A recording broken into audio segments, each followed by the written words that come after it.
100 कोंबड्यांसाठी 5 bye 5 जागेतून एक आदर्श shade. नमस्कार, मी बळीराजा. या चॅनलवर आपले सहर्ष स्वागत आहे. हा व्हिडिओ मी 2 प्रकारच्या कुक्कुटपालकांसाठी बनवला आहे. पहिला प्रकार आहे जे लोक गावाबाहेर रानात राहतात व ते शेती करतात आणि घराजवळच पारसातच 100 कोंबड्यांच्या आसपास गावरान कोंबड्या असतात. अशा लोकांसाठी मी हा व्हिडिओ बनवत आहे. दुसरा प्रकार जे लोक नवीन आहेत, ज्यांना 100 कोंबड्यापासून कुक्कुटपालनाची सुरुवात करायची आहे, अशा दोन्ही प्रकारच्या कुक्कुटपालकांसाठी एक आदर्श शेड आराखडा मी घेऊन आलो आहे. शेड कसे असावे, खाद्य व इतर सर्व गोष्टीवर सविस्तर अशी चर्चा आपण या व्हिडिओमध्ये करणार आहोत. हा व्हिडिओ खूप महत्त्वपूर्ण असणार आहे, यामुळे व्हिडिओ शेवटपर्यंत पहा. व्हिडिओ सुरू करूया. शेडची लांबी रुंदी किती असावी? मित्रांनो, कुक्कुटपालन शेड बनवताना कोंबड्यांची जास्त गर्दी होऊ नये म्हणून शेड हे तंतोतंत असायला हवे. शेडची लांबी 5 फूट असायला हवी. शेडची रुंदीही 5 फूट असायला हवी. आता प्रश्न राहतो तो उंचीचा. आपण 7 फूट उंची घेणार आहोत, कारण आपण जर उंची 5 फूट घेतली तर हिवाळ्यात व पावसाळ्यात काही अडचण येणार नाही, पण उन्हाळ्यात खूप अडचण येईल. उंची कमी घेतल्याने हवा खेळती राहणार नाही. या कारणाने पक्षी डिहायड्रेशनला बळी पडतील व आपले खूप नुकसान होईल. या कारणाने आपण सरासरी उंचीही 7 फूट घेणार आहोत, म्हणजेच 5 बाय 5 चे शेड व उंची 7 फूट. यानंतर आहे शेडची बाहेरील बाजू. मित्रांनो, आपण शेड काय दररोज नवीन करणार नाही, यामुळे आपण शेडवर थोडा जास्त खर्च करायला काही हरकत नाही. शेडच्या बाहेरील बाजूने एक खाली मुरुम टाकून घ्यावा व तो मुरुम चांगल्या प्रकारे चोपून घ्यावा. होताना बाहेरील बाजूने भिंतीच्या खाली आपण काचेचे तुकडे व खिळे टाकावे, जेणेकरून घूस मुंगूस आत येणार नाही व जरी आत येण्याचा त्यांनी प्रयत्न केला तरी त्यांना इजा होईल व इजा झाल्याने ते पुन्हा आपल्या शेडकडे येणार नाहीत. आता प्रश्न येतो तो दरवाजाचा. दरवाजाची उंची 6 फूट घ्यावी व रुंदी 2 फूट, कारण आतमध्ये खाद्य नेताना अंडी ट्रे आणताना आपल्याला जास्त अडचण येणार नाही. दरवाजाच्या खाली फट राहणार नाही याची काळजी घ्यावी, नाहीतर खालील फटीतून साप येण्याची भीती राहते. आतील बाजूचे शेड. आपण शेडला जाळी बसवून घ्यावी. जाळी बनवताना कोठे मोठे होल राहणार नाही याची काळजी घ्यावी.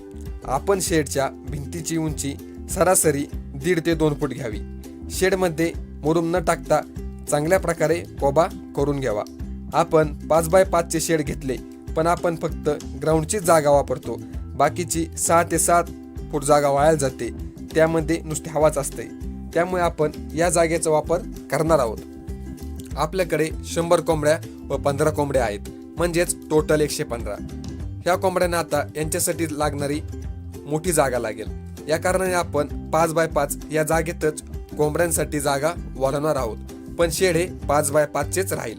आपण म्हणाल ही कसं शक्य आहे? तर शक्य आहे मित्रांनो. ग्राउंडची जागा सोडली, जी वरील मोकळी जागा आहे ही जागा आपण वापरत आणणार आहोत. चारही बाजूने पाईप टाकणार आहोत. पहिला पाईप 1.5 फुटावर व दुसरा पाईप 3 फुटावर व तिसरा पाईप 4.5 फुटावर टाकावा. त्यामुळे कोंबड्यांसाठी जागा वाढेल. आता आपण याचे गणित पाहू. साधारण खुडूक कोंबडीला अर्धा फूट जागा लागते. पाईप आपण जे टाकले आहेत त्या पाईपवर कोंबड्या अंड्यावर असेल आणि तिचा जर घेर मोठा असेल तर तिला जास्तीत जास्त 1.5 फूट जागा लागेल. पाईपचा विचार केला तर एका पाईपवर 8 कोंबड्या बसू शकतील आणि या सर्व कोंबड्या हवेत. चारही साईडचा विचार केला तर आपल्या पाईपवर 96 कोंबड्या बसतील, पण दरवाजाच्या साईडच्या 3 फूट जागा आपण कमी करावी. याचा अर्थ कोंबड्या कमी बसतील. यामुळे 11 कोंबड्या वजा करू शकतो. एकंदरीत आपल्या 85 कोंबड्या हवेत म्हणजेच पाईपवर बसतील. आता आपण ग्राउंडचा विचार करू. आपण आपले शेड 5 बाय 5 चे घेतले, म्हणजे 25 स्क्वेअर फूट.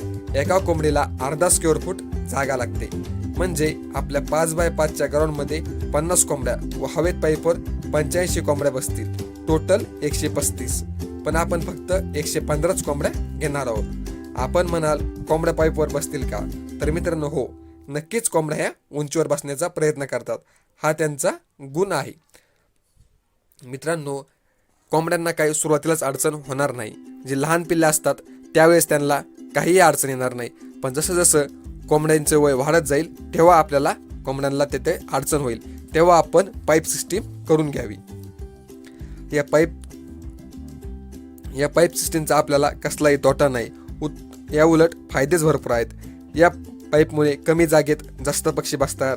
कोंबड्यांना मोकळी जागा निर्माण होते. हवेत देखील कोंबड्यांना मोकळी व स्वच्छ हवा मिळते. कोंबड्या एकमेकांना त्रास देत नाहीत. कोंबड्यांची गर्दी होत नाही. आपल्याला या 100 कोंबड्यापासून दररोज सरासरी 40 अंडी मिळतील. सध्याचा अंड्याचा भाव हा 10 रुपये आहे. म्हणजेच आपण दररोज 400 रुपये एवढा कमी जागेतून कमवू शकतो. महिना 12,000 रुपये. आपल्याला जर खाद्यावर किती खर्च येतो व ते खाद्य कसे करावे याची संपूर्ण माहिती पाहिजे असल्यास खाली कमेंट बॉक्समध्ये कमेंट लिहा. आपण 100 कोंबड्यांचे खाद्य खर्च व येणार नफा हा सर्व गणित त्या पुढील व्हिडिओमध्ये पाहणार आहोत. हा व्हिडिओ आपल्याला कसा वाटला कमेंटमध्ये नक्की कळवा. व्हिडिओला लाईक शेअर करायला विसरू नका. तसेच आपण आमच्या मी बळीराजा